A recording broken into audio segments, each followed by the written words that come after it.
Guess we'll find out. I like the music here. A little light piano. Oh, no more. I shall be discreet. Hey, that's the Margaret symbol. Peeked at spotting you, the strapping warrior slams her shield against the floor, rattling the stone beneath your feet. Scurriers in my keep? A new enemy arises in the heat of battle.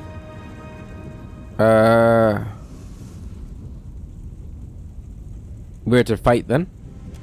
She bars her teeth, sword raised before her, but she appraises you before striking. Maybe Margaret sends an omen, a kiss wearing her guise. She nods, decided. Then the Bathor will decide your fate. He awaits at the back of the keep. Oh, that's so cool. They recognize me.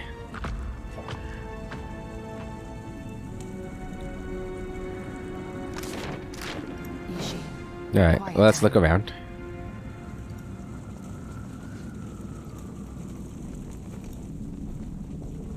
A locked door, you say?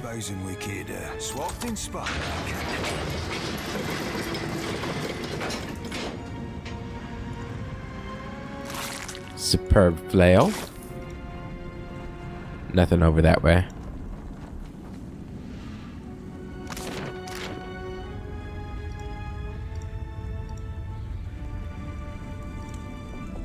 Keep your weather eye open. Save it.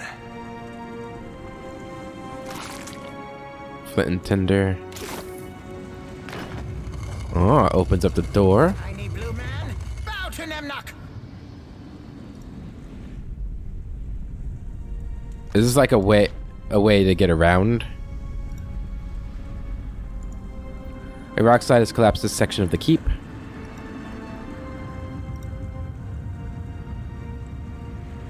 A sacrifice to the goddess is the noblest of deaths. Margaret will honor his soul.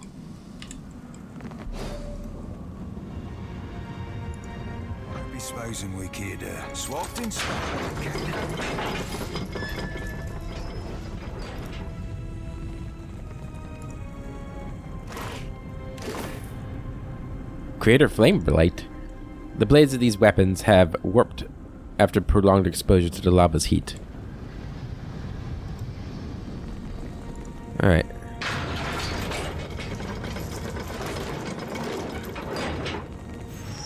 He waits in fire. Alright, that one felt more serious. I don't like this, Captain. It's gonna be fine, guys. Yeah, you guys are resistant to fire too, right? It's not just me. Always seemed real cold to me for a fire god. A Rauthan or a Rathun warrior stands tall even among his giant brethren. With a stern sweep of his hand, he addresses the soldiers at his side. The Brenthis tarries for too long, yet only she is fit to fire the shrine. Go and ensure that she returns readily with the ancients. Oh, he looks badass. It would be my honor, Bathor. Return in victory, Rekir. Yes, Bathor. And remember, The giant sweeps his gaze in your direction. When the warlord spots you, his shoulders stiffens, and he reaches for the mace strapped to his back. Kith, how is it you have come to be here? Nay, it is of little matter. I hope you are prepared to die here, for I will soon prostrate you on the altar of Margaret, and burn you for her glory. I've no quarrel with you, Bathor. I'm here only to speak to Eothas. Your warriors let me pass in order to speak with Eothas, or rather, the first two did. I'm not here to fight you. We don't have time for this. I need to get to Eothas quickly. Your warriors let me pass in order to speak with Eothas. The warlord studies you for a few stretched seconds. The ensuing silence is heavy, oppressive beneath the weight of his potential violence. Given the circumstance, I will hear your reason for being here, but my patience burns quickly, Kith. His eyes glower brightly, or glower brightly from behind his heavy mask. What is your relation to Eothas, if not to act with him against Margaret? Bareth wills that I intervene with Eothas. That bastard crossed me, and I'm going to make him pay for it. Couldn't care less if Eothas snuffs every one of you. I need only to discern his aim within the Deadfire. My motives are mine to know and mine alone. Eothas stole a part of my soul. I need it back. I've come to ask him about his intentions with the Deadfire. Huh. So with this one, I think number 1 or number 4 are most likely what I want to say. However, these guys definitely would respond to strength, right? That bastard cost me, and I'm going to make him pay for it. That's not... But we're always truthful, right? That's the thing. That's probably Klessia's greatest flaw, is she's truthful. If she... Otherwise, if she's not going to be truthful, she's going to avoid saying anything, which is number 4, right? So, we're going to go with 1. Bareth wills that I intervene with Eothas. Mere Kith are seldom agents of such a powerful deity. If you have no plans to defend the Defiler God, then we've no quarrel with you, Kith. We are prepared to assault Eothas at the base of the moor. The warlord gestures to the shrine of Margren behind him. The shrine will lower us to the sacred Ardra pillar, where the embodied god now gluts himself. Well, what are you waiting for? Open the way. Let me through. I'll speak with Eothas and convince him to leave this place. Let me through. Eothas will listen to me and leave. Trust me. We go way back. That's all I needed to know. Attack. What are you waiting for? He shakes his head. His eyes burn fiercely intent. We guard the sacred depths of the moor. None may freely enter. Thus the shrine lies dormant, locked without the talk of Bethacton. He shoves his shoulders back with pride. Did you follow that? I don't suppose you have this talk on hand? Did you expect to answer a riddle, then navigate a labyrinth to access the way? The warlord glowers at you, his gaze hot like a brand against your skin. Our high priestess. The Brenthis is the talk's rightful bearer, but she has yet to return to the keep. Where would this Brenthis have gone at a time like this? Our first defense against the Defiler God lies in shambles. His body markings flare with his anger. So the Brenthis has hastened to summon our ancient ally to battle. She is deep within the lair of the Ancient, west of the keep. When she returns to us with the dragon, we will fire the shrine and strike down the Defiler. If you had the torque, would you let me through Eothas? Through to Eothas? The warlord crosses his arms against his chest, fiery scrawls flaring as his biceps bulge. Eventually he grunts and gives you a gruff nod. Return our Brenthis and the talk, and we will let you join us in glorious battle indeed. I'll venture into the lair of the ancients and retrieve the torque of Bithacton. Bravery burns within your blood. It stokes my respect. I approve of this venture. Until the Brenthis returns with the Ancient, my warriors will remain restless and ill at ease. Rekir, go to the lair of the Ancient and carry out my command. You will permit this Kith to assist you, presuming she can muster the strength. It will be done. You have my word, Bathor. Kith, should you return the talk, and our priestess along with it to the shrine, you will have proven your worth by serving Margren's cause. And you, Segroth, lay a protection upon the Kith. The Bathor jabs his mace towards one of the fire callers. The lair of the Ancient is a deadly place, deadened to a great dragon. This shall safeguard you against the fire and fumes that fill the caverns.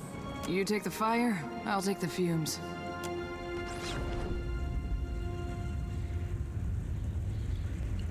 Give me your blessing. Cool. We have Margren's Blessing. +2 burn armor rating. Strong for 2 rounds when critically hit with fire attacks. Neat. Hey. Okay. Yeah, we're going to help these guys. I think once we do this, if we can convince them not to attack, we will. Because that will get a lot of them killed, more than likely.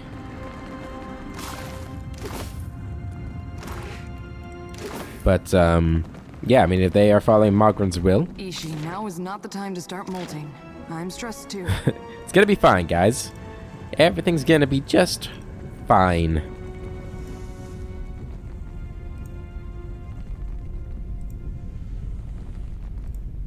A light's foot and an heavy bullet, our Captain. Potion.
You worst captain.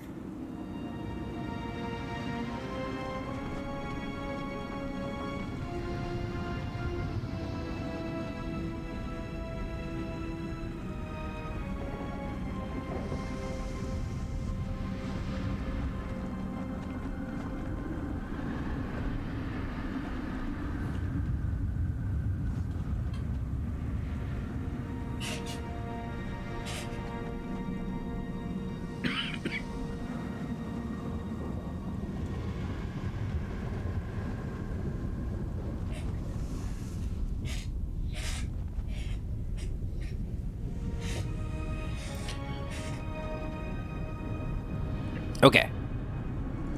Grab the loot. Lightning bomb. Potion of invisibility. There's a lot more back here than I thought there'd be. Gunpowder.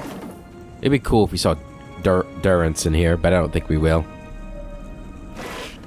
Ornate Ashen Key. It's probably to the one door we unlocked. Is there anything back here? Doesn't look like it. Okay, I think we're done here. Right, there's no way to walk back here, right? I don't think so. Alright, let's go to the Ancients. Lair of the Ancients. So there's a dragon in there. That's been confirmed. Now it's going to be curious as to whether or not we're going to fight the dragon, right? We don't always fight the dragons. There are a couple of dragons we don't fight, right? I guess there was the Archmagi and the dragons that we didn't fight in the first game. And then there was the Water Shaper dragon that we did not fight. The Lair of the Ancient. I guess we could have gone here first. But I wasn't sure if this is like the actual way down. But I think they said the way down is through the Jagged Keep. Alright. Keeping an eye out. Wait. Alright, so these guys are hostile. Oh, think I can't see you, you sneaky bastard. Could have sworn I told you guys to fight them, but that's okay. Let's go ahead and just get a buff for you. And mark this guy. Double shot. Good damage. Then Eothas. I'm gonna have you do. There's no way I could do that. Let's see. Do one of these. Right there. Ishi, delay your turn. So we want the buff. There we go. Seraphim. Go ahead and attack him. Stunned him. Very nice. Oh yeah, it's from your cudgel. Your awesome cudgel. Penetrating strike. Alright, that's him down. Here come the oozes. Yes, come closer.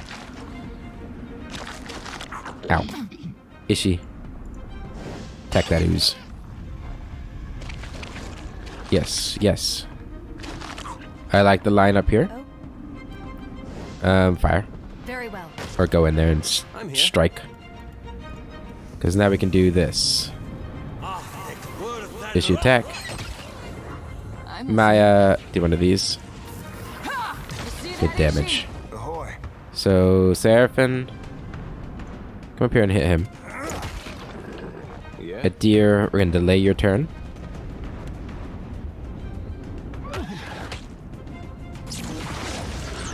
Really good damage there. We're going to go up, penetrating strike. He's almost dead. That wasn't half bad. Yes. Eothas, attack him. They'll fall by my hand. Blinded him. Get in there. Kind of like how we're getting up and personal now. You were saying? Do another one of these. Good. Finish him. Finish him. Just leaves you. Oh, indeed. 11. 17. What's on your mind? Do a double Kitty? shot on him. Good damage there. And then Aloth. I'm here. Gonna do this. Love, this is futile. Seraphim. Fuck, I'll be chopping you to chum. And finally. Beautiful. Yeah, we are much too strong for this region. We're probably much too strong for any area now at this point with this group. I shall make it so. Still as a pond.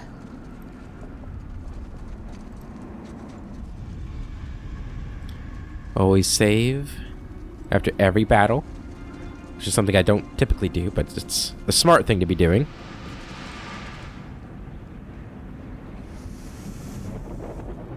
We should move quickly. Okay, we'll move quickly then. That smell. I hope it's just their cook burning the meat. Doesn't look good, does it? A haze of soul essence sifts up like smoke from a corpse scored with heavy claw marks. Oddly, no blood pools beneath the body. The wounds have been cauterized. Hot to the touch, the essence slowly wafts through your fingers. Then you're tumbling down into the feverish sensation of a soul red. You are a great champion, a Goliath among giants, your chest tight with pride, and now something darker, a strange dread. It flickers inside of you like the fires of a waking forge, because you know you too are soon to be tempered as you stare down upon the distant god, the defiler your brothers and sisters died to defeat but could not, who now gluts the Audra Spire, striking plans against Margren. The iron chains that suspend the bridge beneath your feet drip blood and sweat, weeping. The maw spans below, battered by the invader, the jagged keep now ever more apt in name. He cut a path to the spire and could not be stopped. He drank deeply from so many of you. The Brenthis watches beside you. She is fierce and will know what to do. She can hear Margren within the flames. Without further delay, she hastens you into the dragon's lair. You will call the beast, and it will ride with you into the assault. Inside the cavern is dark and simmering. The Brenthis rushes ahead of you. Despite your barked warning, something is wrong. The heat roils against your skin. A whisper of death, dangerous rather than comforting. The Defiler god has riled the dragon. The Brenthis has raised her torque high, as if to collar the dragon, the light of it sheening her helm in the darkness. She is thundering. The time has come, Jada. Submit to Margaret's will, and the walls rumble with a sudden earthquake. No, from the beast's laughter, a shadow looms to your left, then scalding claws punch through your skin. I have a feeling we're gonna have to fight this dragon. Bird! Bird, bird, bird! You bow to Nemnock! Okay, there's the raider. A hood, okay. Hey, what's going on, buddy? My brethren. Oh, Yeah, looks that way, huh? Hello.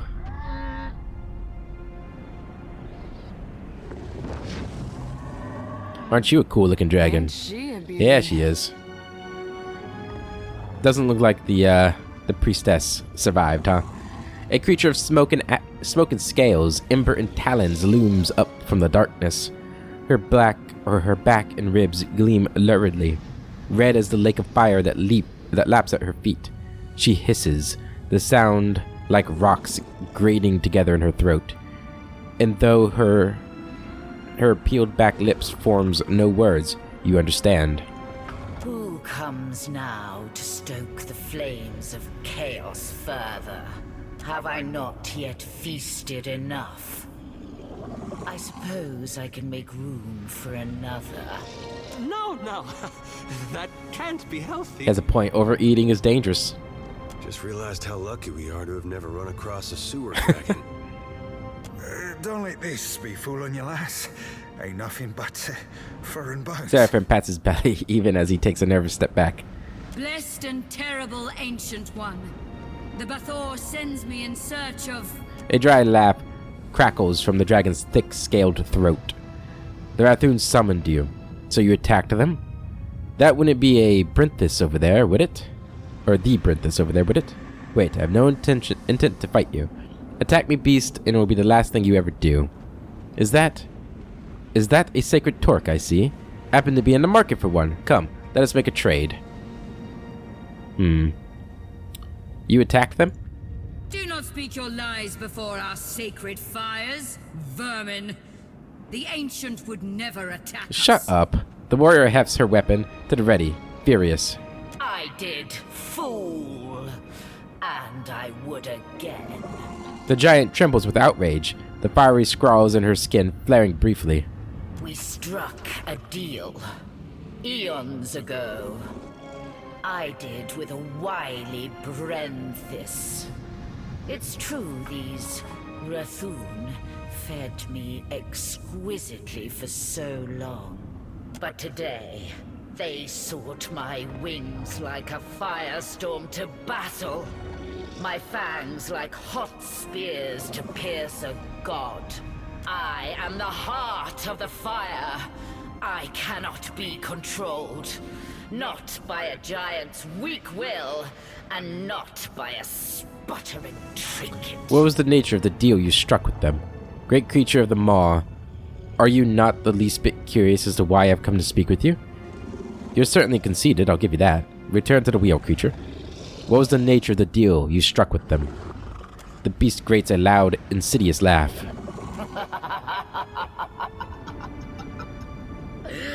The Rathoon would pay their tributes of flesh and blood, fire and gold.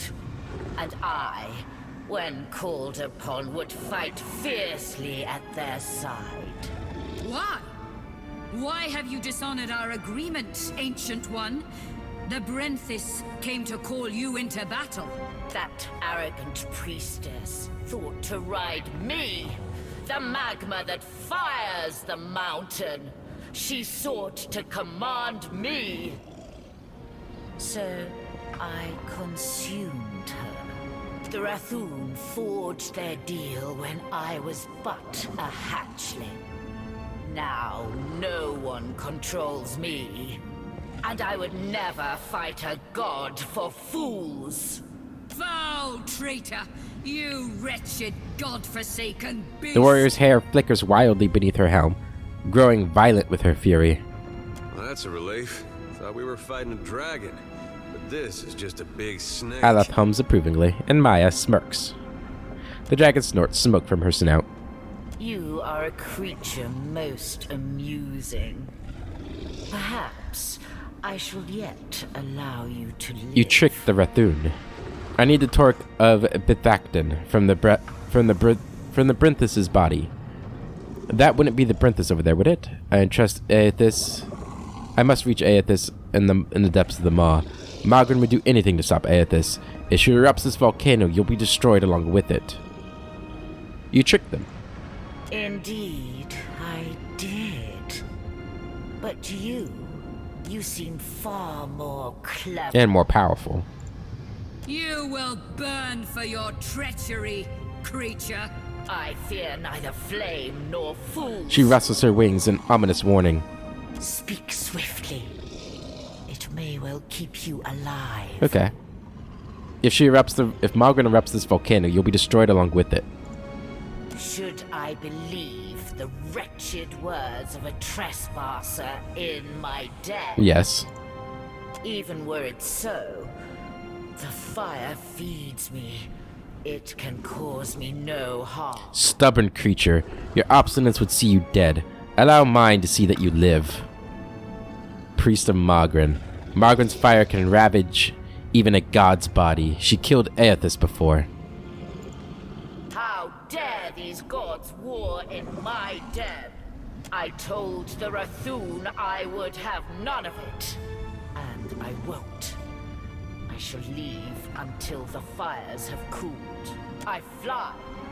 With a great heave, she slogs her body from the magma and takes to the sky. Damn, I was kind of hoping I'd command it to help me. Oh well. Well, Dragonbane. Deal with 2 dragon dilemmas. There we go. And I didn't kill either one of them. Dragon Slayer my ass, right? I shall. Well, I guess that works. You okay? My brethren. Yeah. Felled. They are felled. We're gonna take this stuff. I hope you don't mind. Aldous Blade of Captain Crow. Exceptional saber.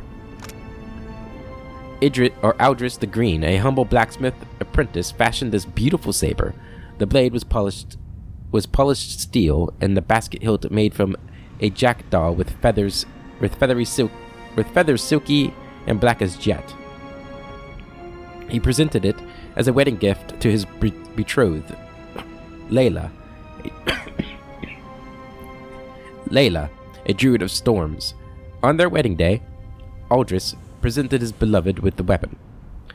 After the vows, Layla imbued the blade with the power of storms, etching her husband's name along the fuller in glowing green runes. The celebration was short-lived. Under a blackened sky, the procession came under attack by the dreaded Captain Crow, commander of the Storm Raven, and his band of cutthroats. Layla attempted to defend her beloved, but she and Aldris were cut down. The Buccaneers sacked the wedding and killed all who resisted.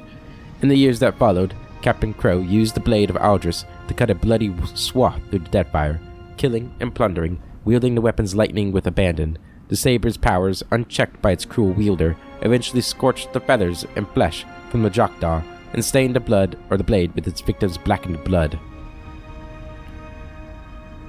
10% shock damage, or 10 shock damage on a critical hit, 10% shock damage on shock. Wielders gains 8 health on critical hit. That's pretty cool.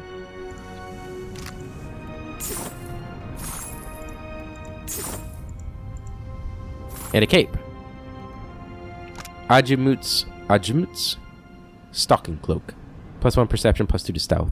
Bushwhack. 5% damage to weapon attacks made from stealth. 5 accuracy to weapon attacks made from stealth. Attacks made from stealth stun the target. Ooh. Ajimut's life was one of sacrifice. As the matron huntress, it fell to her to feed her nomadic tribe. In order to provide, she lived apart, tirelessly stalking the herds. Her tribe followed, always one horizon behind, so as not to disturb the hunt. When the tribe saw the glow of a distant fire, they knew their huntress had made a kill, and moved forward, arriving at the dying coals. They would find a fresh carcass, trussed and dressed. Ajimut had invariably moved on. Ajimut was known for her ability to soundlessly approach her quarry and strike with deadly precision. The howling winds and bitter cold offered few second chances. This cloak helped conceal her, both on open tundra and under dark forests, as its subtle patterns disguised her silhouette from even the most keen-eyed prey. Neat. I'm going to give that to Maya. She's got the mirror cloak, who we will give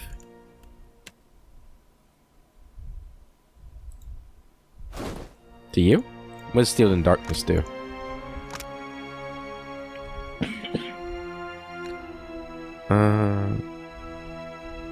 That's not bad, but I think this would be better for you. Looking good, Seraphin. Looking real good. Not a bad bit of tackle. I agree. Alright.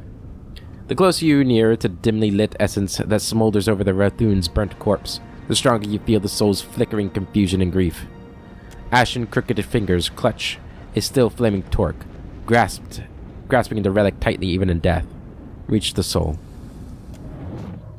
Rather than falling face forward into a vision of the Rathun's final memory, her last thoughts scream through your mind in a jumble of disjointed words and disbelief. I am burning! I am burning! I am burning! And it is not in pleasure, not for Mother Margaret.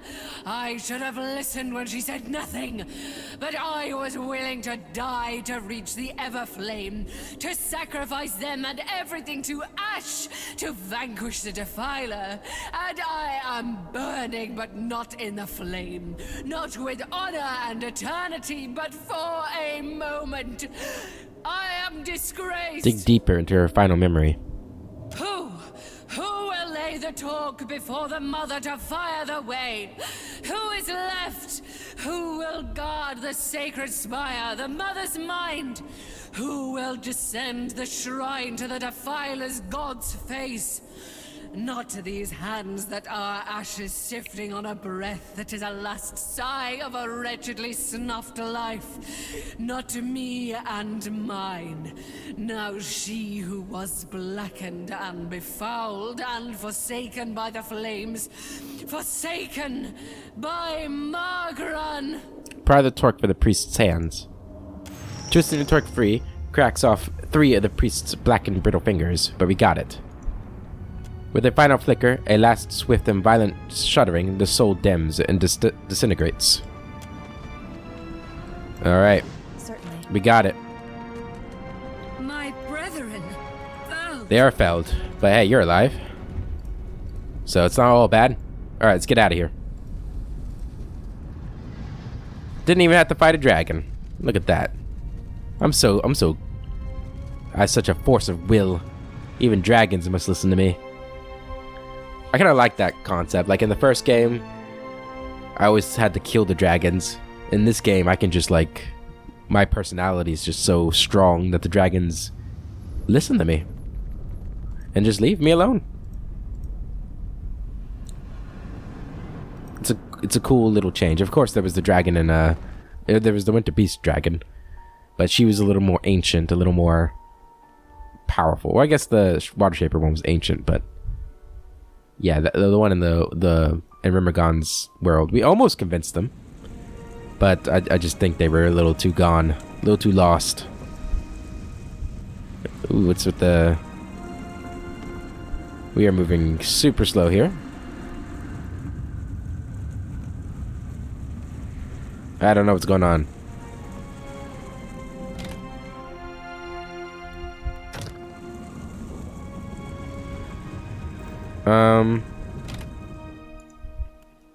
Let's save it and reload.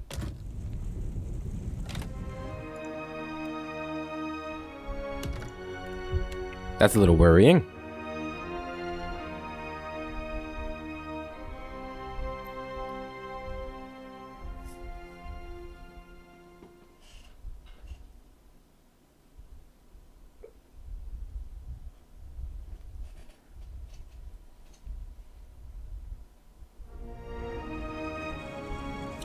It's still doing this. Uh-oh. That's I'm gonna restart the game. Restart the game real quick.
Alright, we are back, and unfortunately the frame rate of this zone seems to be just broken.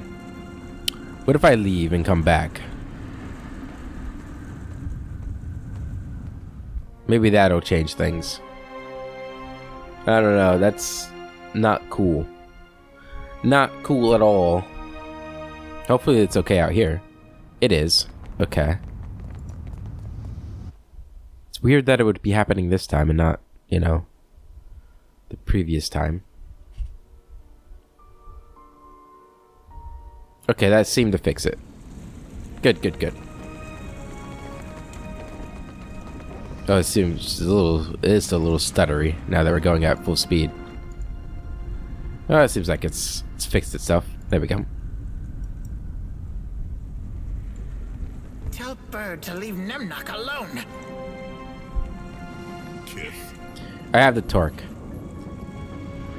I found your princess. She's dead. then it is as I feared, and as I felt. Her flames have been extinguished. I do not share the Brenthis's ability to commune with Margaret, but I must believe the goddess would will us to fight. We must make a final stand. I have the torque. To return in victory from the lair of the Ancient. I misjudged you.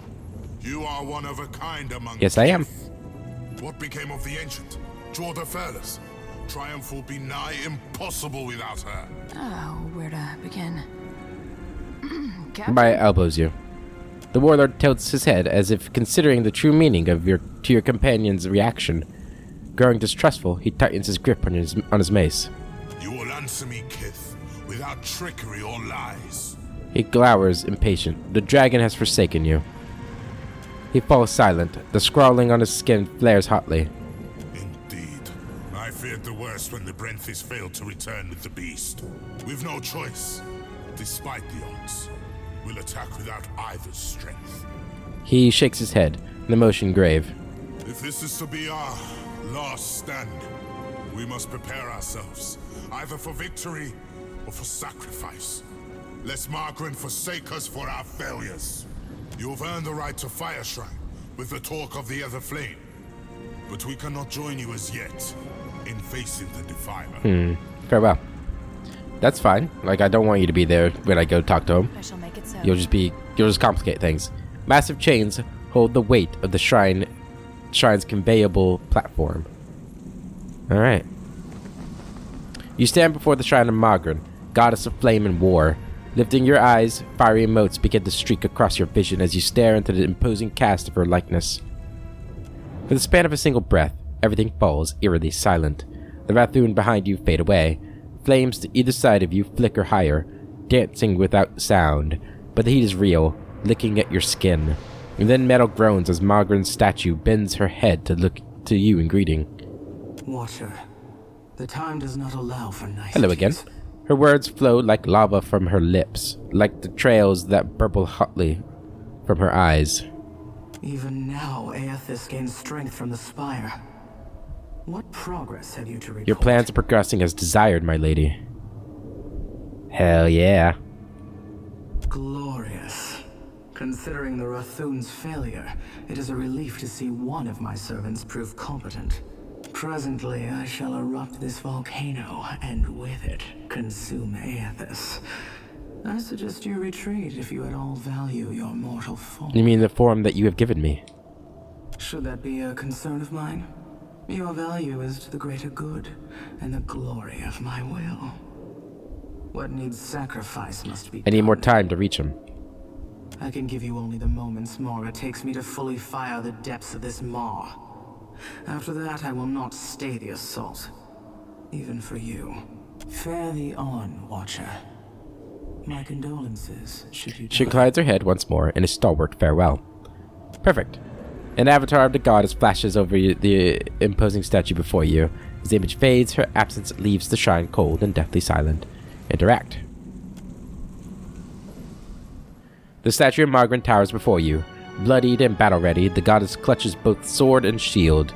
At the base of the statue, a rectangular iron-slatted altar rests between two unlit braziers. Examine the altar. The slatted top of the altar has been hammered silver water smooth, except for a single circular groove notched deep into the center of the slab. Charred bits of metal, leather, and bones are piled in the interior of the circular groove. The remains are prior offerings to the goddess. Place the torque on the altar. The braziers on either side of the altar flare to life, red-hot flames shooting high before settling into a steadier, softer burn within the bowels. Your bowls. Lava eddies beneath iron grating in the floor, heating the soles of your feet, while the statue herself seems to wake, metal groaning, rasping as the shrine moves. You've lost torque. See you guys. Later.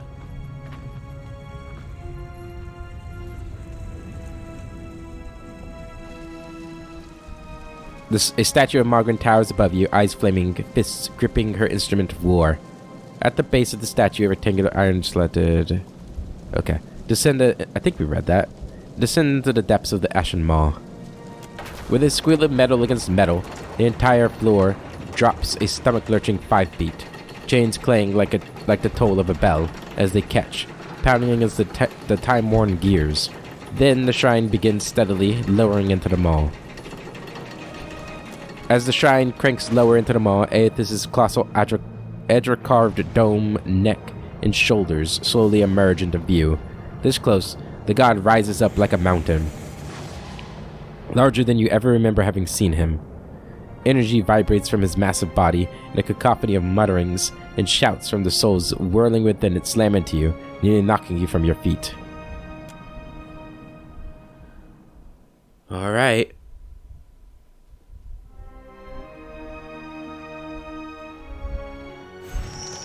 Speak to Eothas. Hey, buddy. You're certain he wanted us all to come? You're already here, Aloth. Hey, what's up? Watcher, I wasn't sure you'd make it. But there is enough of you in me to grasp that you had a better chance than most. Thanks for the compliment. Some would say it's because you have a strong soul. Great deeds come easily to one so spiritually blessed. Or have you become great because of what has been thrust upon you? Watcher of Cadnua, Herald of Berith, Hound of Eothas. To know, whatever the reason, I'm still standing. It's in my soul. It's always been. Greatness is my birthright. Each of us simply does the best we can. My trials have made me who I am. I've had enough of this. I followed you into this damned volcano to get some questions answered. Good fortune and good people have carried me the whole way. I'd be nothing without them. Remain silent. Yeah, trials. Right? That's all it is. We do the best we can. You have done much in this life, it's true. But if it weren't for your past with Theos, with Eovara, you never would have come down this path. But you have come a great distance for answers. What would you ask of me, Watcher? I need to know why you've come back. You need to know? Or Berith? Or the gods? I need to know. The gods fear you have something catastrophic in mind. After all you've done, I think every creature that lives and breathes on Eora needs to know. No, I need to know. It seems someone else needs to know. One who has held me to the flames once before. I wouldn't know. Lie, I wouldn't know.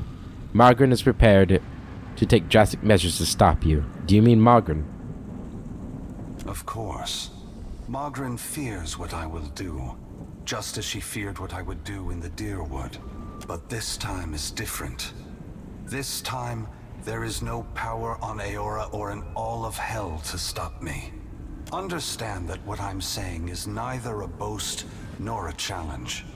It is the clearest statement of truth I can give you.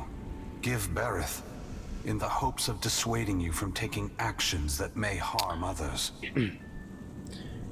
What are you going to do? Says the one who's killed thousands walking from the Deerwood to Deadfire. I'll find a way to stop you. I'm not here to stop you. I'm just here for answers.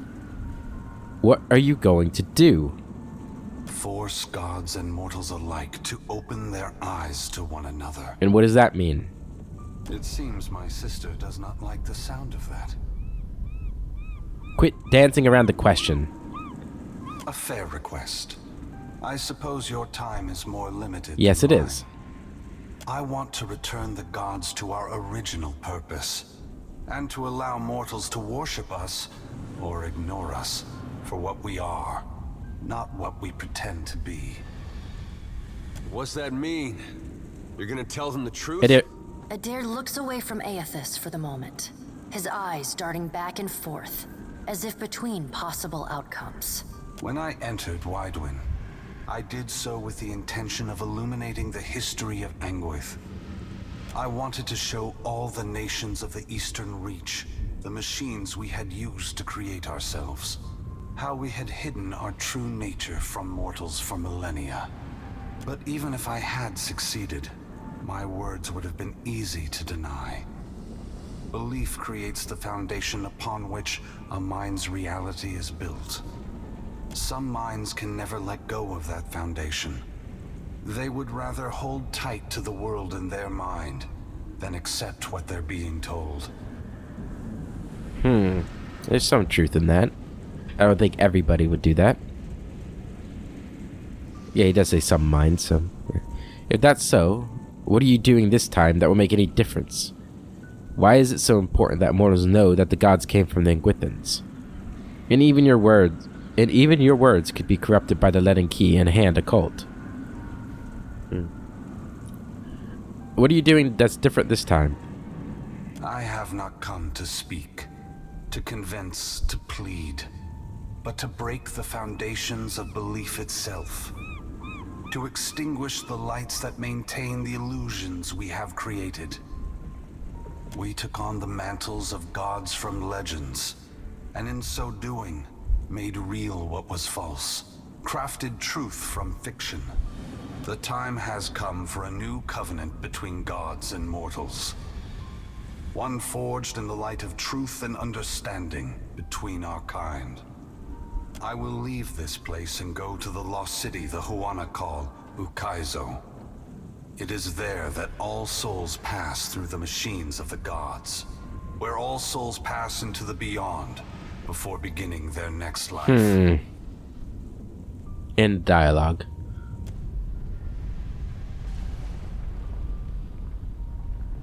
When I reach that place, I will find our great machines and tear them to pieces. I will smash the great wheel until the lights of hell all gutter and die. Oh boy. And when my work is done, I will leave this world forever. Where does that leave us?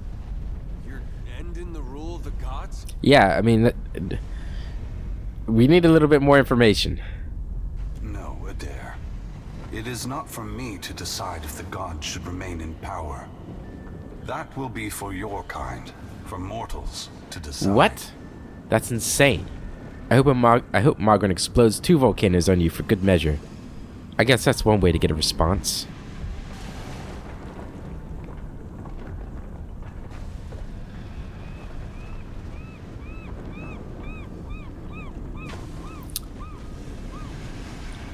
Again, I just feel like we don't have enough information. Like, what does he mean? Like, how will we decide that? Like, is it literally going to be for each individual mortal? Or is it going to be like the leaders of these nations? You know, the gods are replaced. If the gods die, then it's just going to be the kings and emperors and queens and CEOs and all those people who run the world or rule the world. It's an insignificant difference. It's just a difference in perception.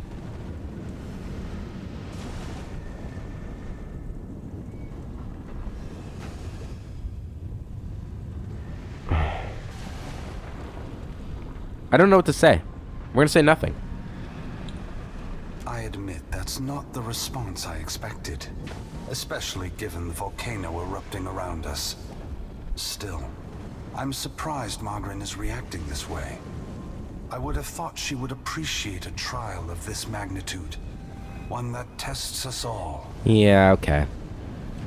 It's I don't know, Eothas. I mean, your words sound good, but your actions aren't good.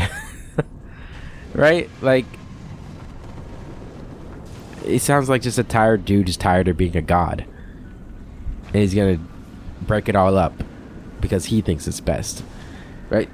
Like, whether or not I think it's best, I don't think Klesia cares. Or she cares. She's a priest, and we've established that she's on the god's side. For her, if everybody knows they're fake, as long as they have their power, it doesn't really matter. Right? Like, no matter how they achieved godhood, they are now effectively gods. Just because they were mortal beforehand doesn't change that fact. I don't know. Both gods and mortals alike rely on the wheel. We depend on it for the souls that give us power. Mortals depend on it for the lives of future generations. Breaking it will force all of us to face the truth. What happens when we break it? Do we stop getting reincarnated? Do we get reincarnated less reliably? Like before the wheel, there were a lot more Hollowborns. Is that better? And if it's our choice, are we going to be able to just like turn the wheel back on? Is that the choice we have, or like? We will fail together or move forward together. Either ending is preferable to the cycle we still find ourselves in. Like, why? Once again, the gods have put you in a precarious position, Watcher. Considering all the troubles I have put you through, the least I can do is protect you from the wrath Magrin has intended Well, that's for me. appreciated. This doesn't make us even, you know. I didn't ask for your help, and I don't want it. Oh, praise Eothas. What an amazing gesture. Say nothing.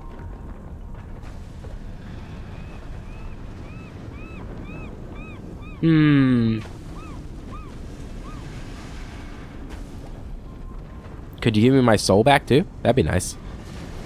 It's much appreciated. Don't thank me yet. This will be particularly difficult for you, Watcher. You better be sure of what you're doing, Eothas. You better be making things right. Because either way, we're the ones paying the cost. All that I have done Bullshit. for your sake. If we do not meet again, Adair, please take care of the Watcher. Eothas's great hand floats away from the luminous Audra pillar. As it pulls back, for a brief moment you see a golden tether flash into existence between the pillar and the great Titan's back. When the Audra fingers gently cradle you, there is first a sensation of warmth, but it is followed by a harsh splitting of consciousness. Your awareness vacillates erratically between the physical world and the spiritual dimension of Eothas's body. Your soul glides amid the many trapped with Eothas. As your brilliant form passes by them, they call and reach out. That doesn't sound good. Below Eothas's body, the volcano erupts. Molten rock rushes over the great Audra body, but does not slow its movement. Rathun rush to higher ground, but cannot outpace the lava, which overwhelms and consumes them as it rises. Your attention returns to the heart of Eothas's body. Deep within the whirling masses of souls, you again sense your own presence, the fragment that was taken from you. This time, you reach out to it as it reaches out to you. You meet somewhere in the great mass of Audra, the rest of the souls fading at the edge of your awareness. We are together again. Are you ready to be together again? Yes. It's about time. Are you certain? Since we've parted, you've become someone else, and I have become myself. Have I become someone else? I feel like I'm pretty much the same. You becoming someone else is a problem, though. When we join, we won't be ourselves anymore. Your senses yank back to your body, still in Eothas's hand. There is light, sunlight. He has emerged from Ashen Maw, the rim of the volcano and the great keep of the Rathun collapsing behind him. The Audra is barely visible through the thick lava covering his body. And still, he moves. The ocean is gone, water sucked away, leaving only the bare seabed glistening in an ominous silence. You summon the strength to turn your head. Through the cracks in the great god's fingers, you see a wall of water. Taller than Nekataka, taller than Eothas, as tall as the moon. It comes with the rumbling of a terrible stampede. Okay, I'm guessing this is Andra. The wave slams into Eothas. His hand closes, protecting you from the devastation. Somewhere in your mind, you hear Andra screaming. You are back inside him. Back with yourself. Are you still the same watcher who gave the lost souls of the Deerwood to the strongest of that land? The soul observes you, waiting. I am. Of course, the strong become stronger. This is the way it should be. No, I've changed for the better. Yes, no.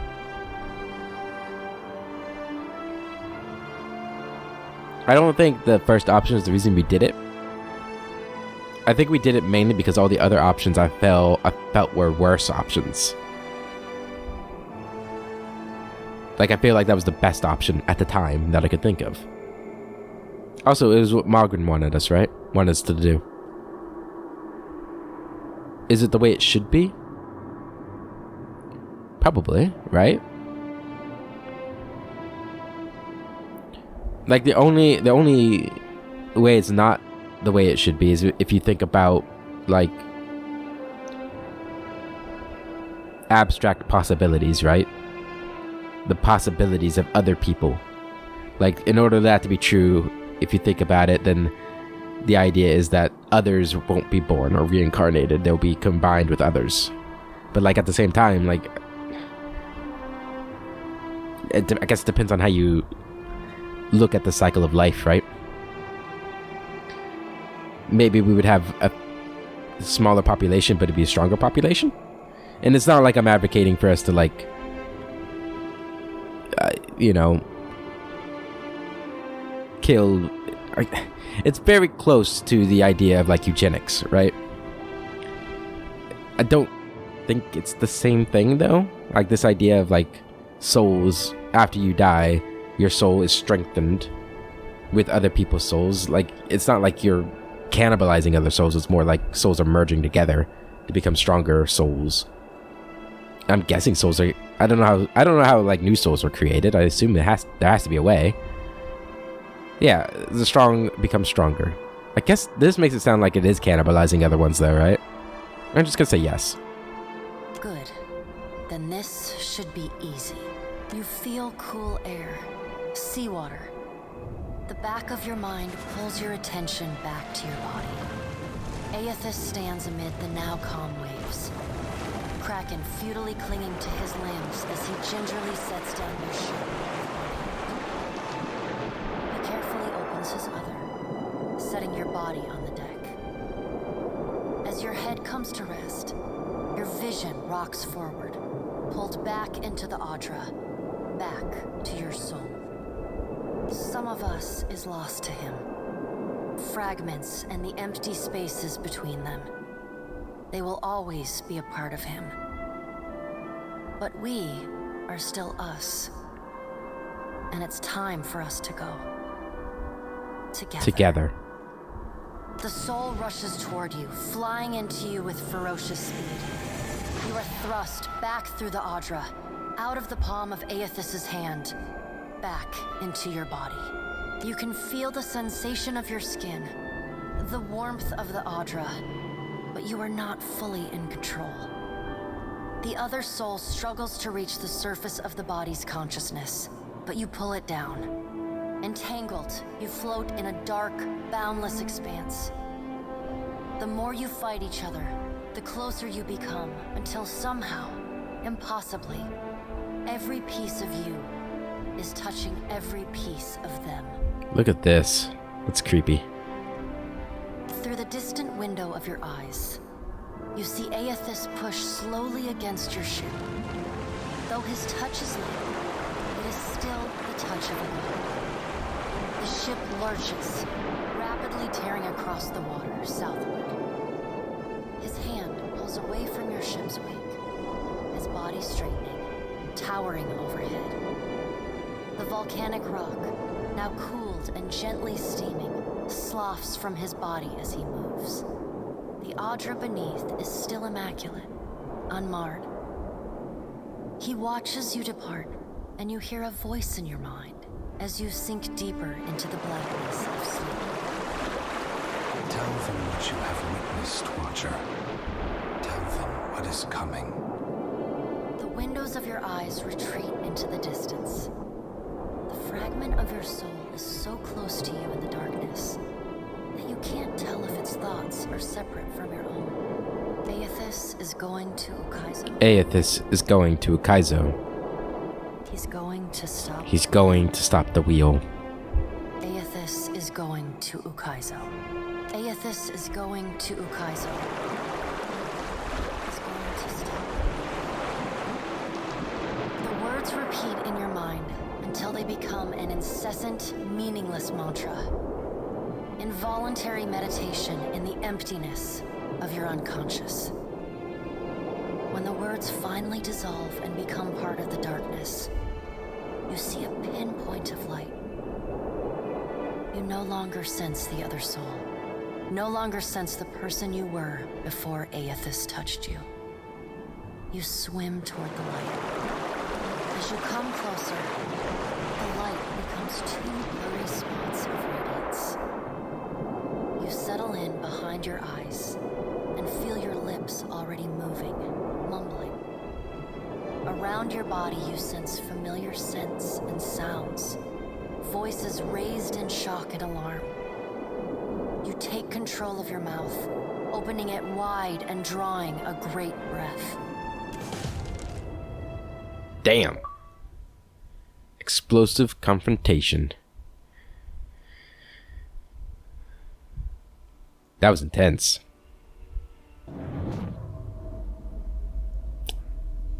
Hello. A pounding headache drags you most of the way back to your senses. Your vision blurs and an acrid taste fills your parched mouth. The details of the room slowly come into focus. The sound of an ongoing debate. A distant echo. Are we simply going to wait? What if she never wakes up? Are those frilled collars stuffed in your ears? If the Watcher's mumblings are right, then Eothas is marching on Ukaizo. We have to move. In the brief silence, you hear Hazanui Karu's boots scrape against the tile as she paces. He's seizing power from the very gods who betrayed him. Destroying the wheel to make sure they never come back. She shakes her head and chuckles with grim appreciation. It's a coup, and we have to muster the strength to stop it. The unraveling of Kohopa from Tangaloa is our greatest test from the gods, I say. We must live to deserve the world they make for us. Monakaza rests her chin on her fist and considers. The assembled leaders turn their attention away from each other in a prolonged and thoughtful silence. At last you feel fully present and steady on your feet. The attention of the room abruptly shifts to you, filling a void with expectant whispers. I'm fine, not that anyone asked. Why is everyone here? My head. Say nothing. Why is everyone here? Ah, you're awake. Welcome back, Watcher. Your arrival in the wake of the eruption at Magrin's Teeth was alarming. You shared a great deal while you were asleep. We aren't sure what to make of it. You know, every time you come back from the dead, it's a little less exciting. You gotta space it out more. Join our talks, I say. Rational discussion will gust away the ominous smoke rising from Ashen Ronakaza gestures to you with an open palm. The Deadfire is no stranger to cataclysm. We can survive by cleaving to a shared purpose, a greater good, Akira. She looks to each of the envoys in turn. For what else did the gods place us here? We who have ships and resources enough to make a difference. Castal glances around the room at the gathered parties, his brows climbing. What we need is brass. Rawatai has ships and cannons aplenty, but the only way I'm sending She them breaks is off at the boom of a door slamming open. Commotion echoes from the entrance hall as everyone turns toward the noise, her hands straight to her gun. The sound of approaching footsteps grows in volume as a courier scrambles into the throne room, panting and glistening with sweat. His mouth opens and closes like a fish, gasping desperately for breath. Ships have formed the blockade around Queen's Berth. Their commander demands parley with Serpent's Crown. What? But what about our ships? I must get a message through to the captains. For what do our enemies paint a target on their hull? This is a stern bid for my attention. Onakaza narrows her gaze past the open doors. Send word to my water shapers to drain the sea around the flagship. I would parley on better terms than Onakaza this. begins to rise, but the courier speaks up ahead of her. My queen! They fly the colors of pirates! The Principe are... Well, what have we here? A confident voice booms from the open door.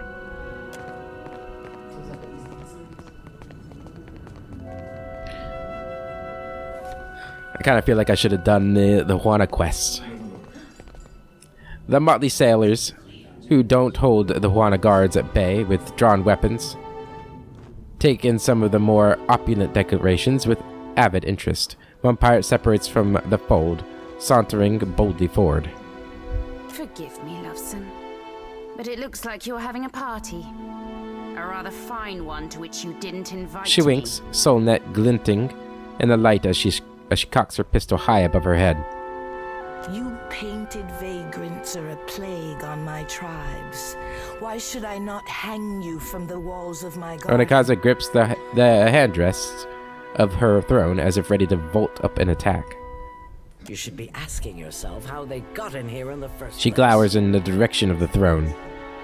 Oh, I do love when they squabble. But I'm here for neither pleasantries nor entertainment. We've bigger fish to fry. Or should I say gods? A determined-looking guard inches closer to, Aldis. I forgot to say her name. Aldis. From the edge of the court. Without looking, the Principe captain swivels her pistol to aim straight at his chest. Now everyone just calm down. I promise we won't fire on you at this time. Unless firstly provoked. That is, until once we've safely absconded from the city back to the high She seas. grins magnanimously. Then all bets are off again. Aye? Yes. Well, if you have a point, pirate, I suggest you reach it quickly. We're supposed to take a bunch of pirates at their word? She crosses her arms, the wooden hand groaning. Right you are. The narrow-eyed look she settles on the room is more than a little bloodthirsty. I'm here because I've got questions, ones that can't wait. And the Lovesome Watcher's the only one likely to answer them Probably. nicely. If we want to reach Kaizo, we'll need every ship at our disposal. All of us must plan for the inevitable. Even if we cooperate, Eothas wins. With friends like these, our cause is doomed already. Listen. I kind of want to just listen. Let's just listen. Perikamplanka, this is nonsense.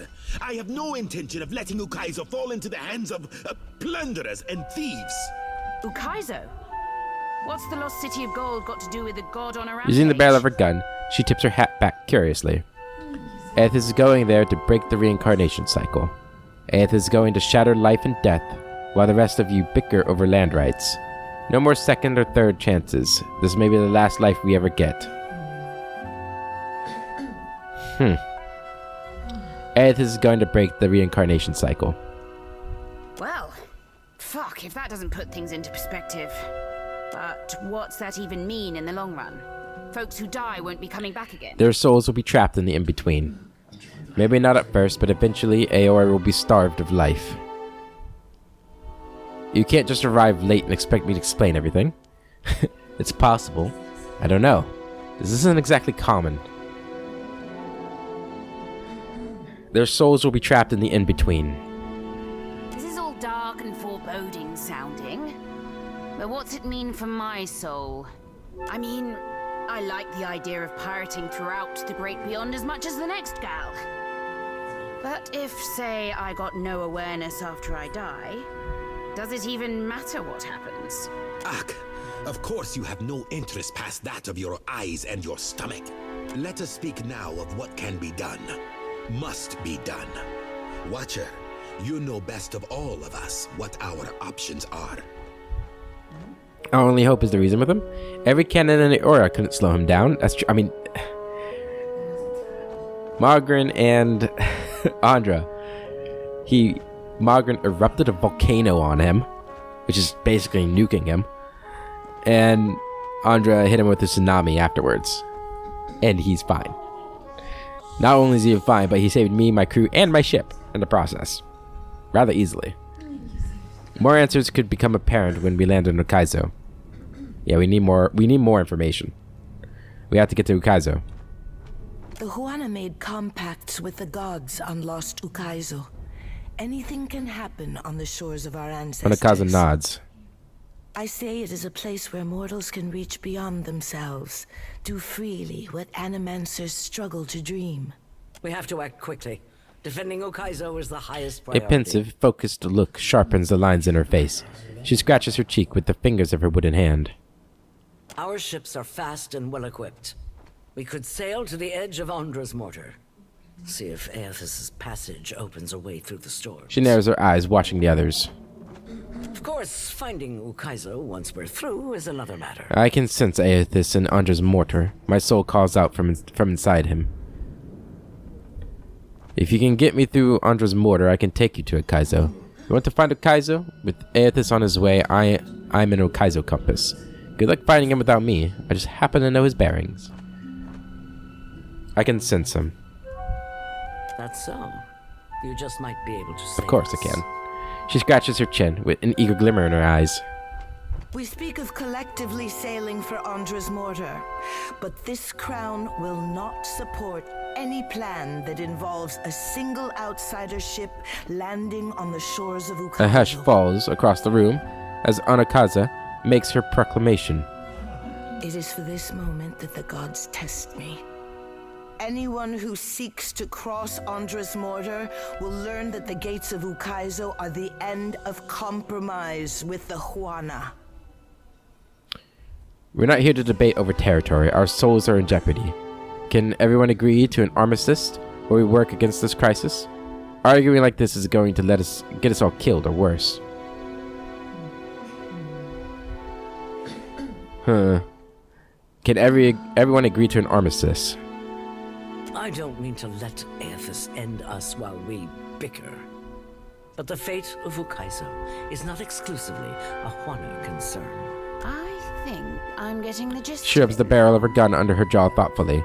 Then she crooks you a cunning grin. While these witless princocks go at each other's throats, we Principi will cut through the storms and plunder the City of Gold. Whatever Eothas is seeking in those ruins, we'll find it.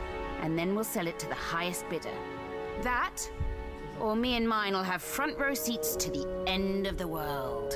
If the Huana cannot take back our beginning, then our end fast approaches. The gods will judge us by our devotion to Ukaizo. Are you going to guard it as closely as you've guarded your palace? She shoots a meaningful stare at the pirates.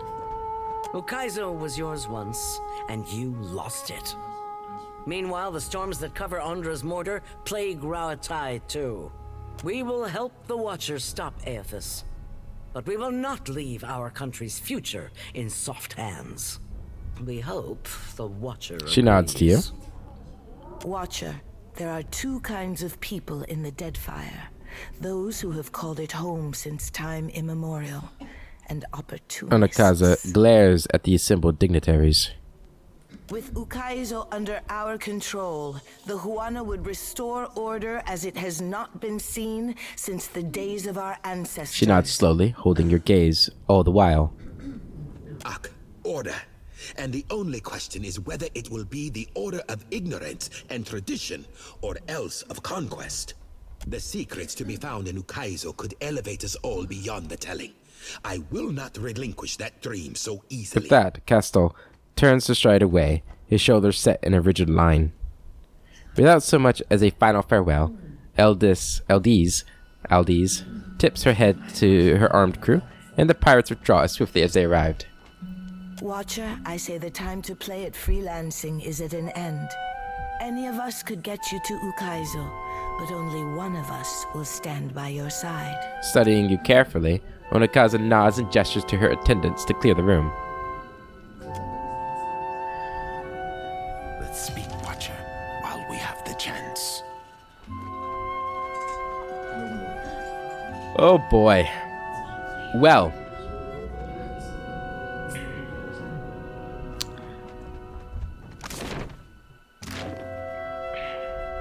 Do I need any of their help? Can't I just sail into the storm myself and get there? Why do I need their help? Maya wants to talk.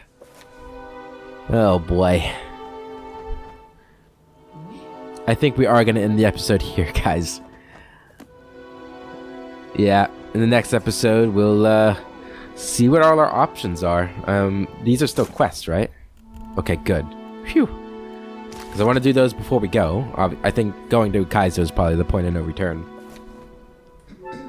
But yeah, we're going to end the episode here.